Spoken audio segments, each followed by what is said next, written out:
Здравейте! Костадинов самосглобяеми къщи и сгради Коседом. Днес ще ви представя едно къмпинг селище, което е направено от така наречените космически къщи, които вече продаваме и произвеждаме в нашия цех. За какво могат да бъдат използвани? Виждате, тук е едно место, което е под Балкана, на една площ от около 3 декара е разположено. Тук е под форма разположени са самите къщички, като всяко едно си е с отделно парцелче. И в средата съответно има место за събиране за общи мероприятия, както и бар, който е за сокови бира и такива неща.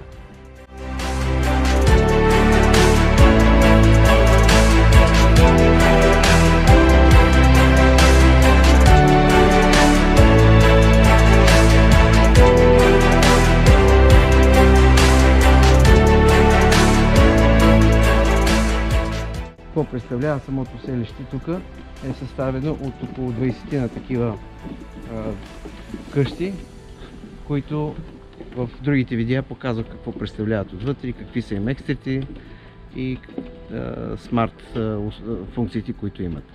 Да продължим напред да покажа. Както се вижда, имат си верандички.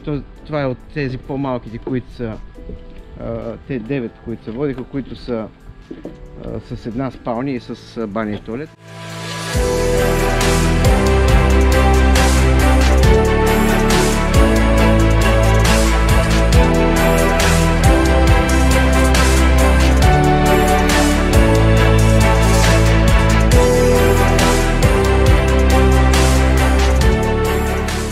Тук има модели, които са с 2 спални, с хол и с кухня.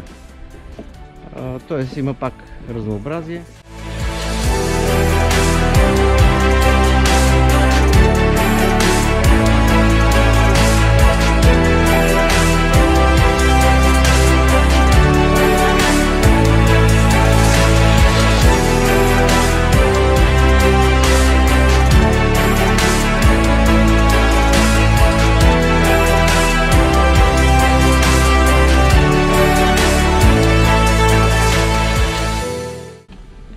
Самият проект е доста така приятен за места, било за планина или за море. Това е всичко от мен. Всичко добро ви желая. Костадинов от Коседом.